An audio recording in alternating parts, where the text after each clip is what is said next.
मौर्य समाज के लोगों 15 साल पहले जब महान दल नहीं था, उसके पहले मौर्य समाज की जो स्थिति थी उससे हाथ उठा के जवाब देंगे सब लोग।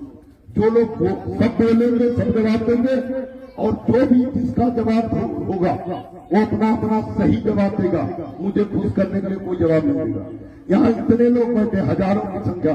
मैं आपसे पूछ रहा हूँ कि 15 साल पहले जब महान दल नहीं था तो मौर्य समाज की जो स्थिति 15 साल पहले थी उससे आज बेहतर हुई है कि नहीं?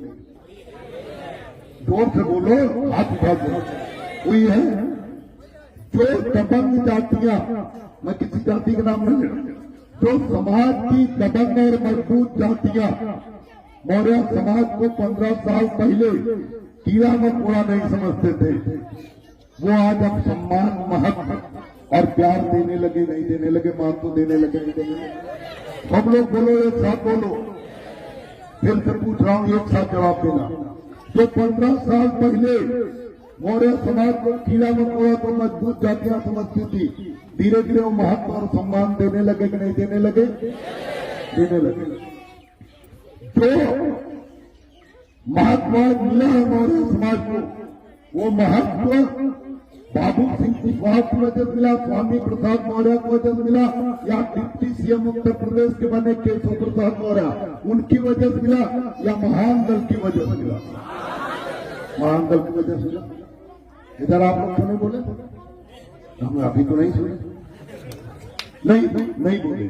चलो ठीक है, सब लोग बोले। फिर से एक बार बताओ, जो आपका महत्व मिला वो किसी बिरादरी के नेता जो सपा बसपा भाजपा में है, स्वामी प्रसाद मौर्य, बाबू सिंह कुशवाहा या डिप्टी सीएम केशव प्रसाद मौर्य, उनकी वजह से समाज की स्थिति, मौर्य समाज की स्थिति मजबूत हुई, महत्व मिला, या महान दल की वजह से मिला? महान दल की वजह। सब एक बात, सब एक साथ सहमत है। तो बताओ, अगर मैं भाजपा में या कांग्रेस में या सपा में या बसपा में, मैं अगर पैर पकड़ के बाबू सिंह कुशवाहा की तरह, स्वामी प्रसाद मौर्य की तरह, केशव प्रसाद मौर्य की तरह अगर मैं मंत्री बन भी गया होता, मुख्यमंत्री भी बन गया होता, तो आपकी स्थिति मजबूत होती क्या? नहीं होती। क्यों मजबूत हुई? क्योंकि मैं किसी के आगे झुका नहीं, न सपा के आगे, न बसपा के आगे, न भाजपा के आगे, न कांग्रेस के आगे। मैं पढ़ा लिखा व्यक्ति हूँ, वकील हूँ, वकालत करता था, मुझे शर्म आती है जाति के हिसाब से बात करते हुए। लेकिन इस देश में जातियां एक सत्य है, और जाति के हिसाब से सभी सरकारों ने काम किया। किस तरह काम किया मैं समझा। भाजपा और कांग्रेस की सरकार थी। कांग्रेस की सरकार में जाटव समाज ने अपना पूरा वोट दिया जब बसपा नहीं बनी थी। बोलो, दिया नहीं दिया? दिया। बसपा की सरकार जब नहीं बनी थी, जाटव, हिंदुओं में सबसे ज्यादा वोट जाटव का है। हिंदू समाज में सबसे ज्यादा वोट 15% जाटव समाज का वोट है। और जब पूरा वोट बसपा बनने के पहले आंख बंद करके जाटव समाज बसपा को वोट दिया करता था। देता था, नहीं देता था? कांग्रेस को, कांग्रेस को देता था। बसपा बनने के पहले दिया। क्या मिला जाटव समाज को? अन्याय, अत्याचार का अलावा कुछ मिला होता था? तो कांग्रेस ब्राह्मणों की पार्टी बनी थी। जितने स्कूल कॉलेज बने ब्राह्मणों के बने, जितना विकास हुआ ब्राह्मणों का हुआ। 90-80% नौकरी में 3% जिसकी संख्या ब्राह्मण की, 80% नौकरी में पहुंच गया। जाटव समाज को क्या मिला? बसपा की सरकार जब तक मजबूत नहीं हुई, जाटव समाज के लोग, पूरा दलित समाज सबके सामने कुर्सी पर नहीं बैठता था, जमीन पर बैठता था। लेकिन ब्राह्मणों ने क्या किया? ब्राह्मणों ने, जो हमारे गुरु थे, ब्राह्मण हमारे गुरु थे हिंदुओं के, उन्होंने क्या समझाया?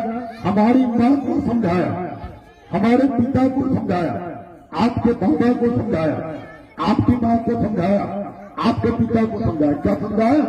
कहा, कुत्ता सुअर बर्तन उठा कर ले तो धुल कर इस्तेमाल कर ले, लेकिन जाटव समाज का व्यक्ति अगर बर्तन बाहर से भी छू दे तो फेंक दे। बताओ क्यों कहा? गुरुजी ने क्यों समझाया? गुरुजी बड़े बुद्धिमान हैं। उन्होंने इसलिए समझाया क्योंकि जाटव समाज के लोग गंदा काम करते थे, मरे जानवर उठाते थे, सुअर चराते थे। लेकिन मेरे भाइयों, मेरे बच्चों, एक बात बताओ मुझे कि जाटव समाज इंसान था, वो बड़े जानवर उठाता था, हड्डी उठाता था, गंदा काम करता था, लेकिन हाथ को धोता रहा होगा कि नहीं धोता होगा? बोलो, धोता था कि नहीं? लेकिन कुत्ता, खुजली वाला कुत्ता जिसके सारे बाल गिर गए, खुजली वाला कुत्ता, सड़ा हुआ कुत्ता, मरे जानवर खा के आया, मरे जानवर की चमड़ा नोच के आया, मरे जानवर की हड्डी खा के आया। और आपके बगल में, सुनिए, आपके बगल में, अरे क्या कर रहे हो? सामने ही बैठे हो, क्या कर रहे हो? सुनो तो, मरे जानवर खा के आया, मरे जानवर की हड्डी चबा के आया, और बगल में आपके खेत में टट्टी पड़ी थी, उसे भी खा के आया, और आपकी बाल्टी मुंह डाला। पंडितानी को कोई ऐतराज नहीं, ठाकुर जी को कोई ऐतराज नहीं, मौर्य को कोई ऐतराज नहीं, यादव को कोई ऐतराज नहीं, पाल को कोई ऐतराज नहीं। किसने सिखाया? गुरु जी। अब बताओ, इंसान कितना भी गंदा काम